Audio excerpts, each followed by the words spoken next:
کہ اللہ تعالیٰ نے اگر ہماری یہ دنیا بالآخر ختم کرنی ہے تو پھر بنائی ہی کیوں ہے؟ یہ جو خود بناتے ہیں ختم نہیں کرتے.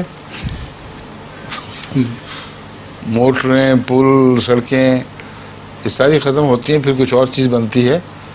کرسیاں، میزیں، قالین، کپڑے.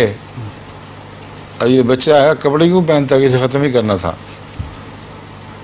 تو ہر چیز کی اپنی ایک عمر ہوتی ہے اور ڈیزائن میں شامل ہوتی ہے. کوئی بھی بغیر عمر کے نہیں سوائے خدا کے. اس لیے یہ دنیا جو اپنے مقصد کو پورا کر لے گی تب ختم ہوگی. آپ موٹر کو جب وہ چلتی ہے اور کام دیتی ہو ختم نہیں کیا کرتے.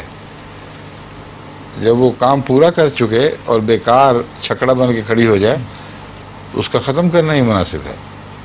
اس یہ حکمت ہے. دنیا اس وقت ختم ہوگی جب مقاصد پورا کر کے ایک بیکار سا اپنی ذات کا ایک بوجھ بن جائے گی.